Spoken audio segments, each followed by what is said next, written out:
So, which bounce is better, the marble or the Super Bowl?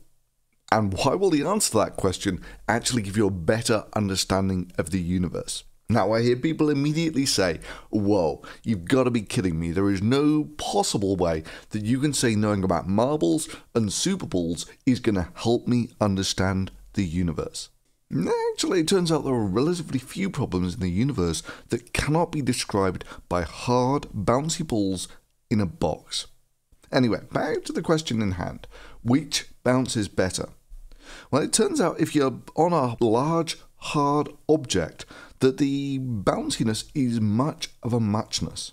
Now, I mean, this is also a fairly simple system because how high the ball is directly related to its potential energy. It's linear, so how high it bounces after the first bounce basically tells you how much energy you've lost in the process of bouncing. So it bounces 70-80% of its original height, which means it's lost 20 or 30% of its energy somewhere. And that energy is lost in things like sound and heat and air resistance.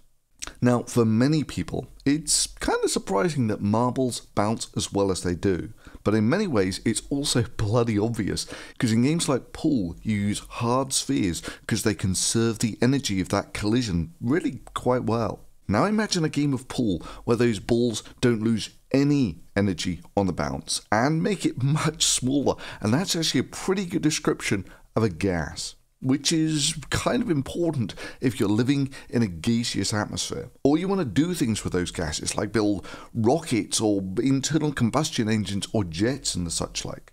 And then there are other things too. So that's what our balls look like. Are rubber balls, and this is a sort of representation of what atoms and molecules look like. So, you know, a ball is for us maybe a fairly reasonable approximation to what an atom looks like, and those atoms can stick together in certain cases. You know, here's a very obvious example: H2O, water, and here's another one, which is acetone, nail varnish remover. And they're stuck together really quite strongly. It takes a lot of energy to break those apart. Now, some of them will actually sort of stick together okay, but not great. So two water molecules actually stick together quite easily by something called a hydrogen bond, but it's not very strong, which is why you can boil the water. Another very interesting example of something similar to this is these are the base pairs of, or two of the base pairs of DNA. This is guanidine, so this is guanidinium motif and a imidazole motif, and this is uracil. And the beautiful thing about these is the white guys, the hydrogens on one of the charged atoms, which is basically a coloured atom. They like to be, so the white atoms on coloured atoms like to be between two brightly coloured atoms. Two electronegative atoms, and so you can see that these two motifs, they actually fit together beautifully to form this sort of triple hydrogen bonded structure, actually quite stable. And that, it turns out, is what is in the middle of DNA. So these are the base pairs. There's a different sort of scale representation. So all those are the base pairs held together by the hydrogen bonding. Now, obviously, you can sort of stack these atoms together in different arrays. So this is diamond, made entirely of carbon, of course. That's a different arrangement of carbon called fullerene.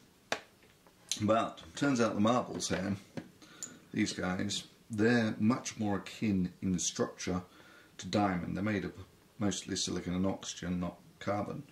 But the structure is sort of fairly similar, so that when you actually sort of stress, when the marble bounces, you're actually putting energy into the structure of the material, and that's actually what's bouncing back. And that's why this is really quite a hard material. You actually can store energy in it just as well as these things. It's just it doesn't move as much. It's got a very high spring constant. Whereas these guys, I don't really have a good representation of what these would look like, but it's basically a very tangled mess of string. If you imagine you get these atoms and you put them together in a very long string, and then you load them and tie them together, that's basically what this is. And so whenever this is actually distorted in any way, all that entanglement basically stores the energy.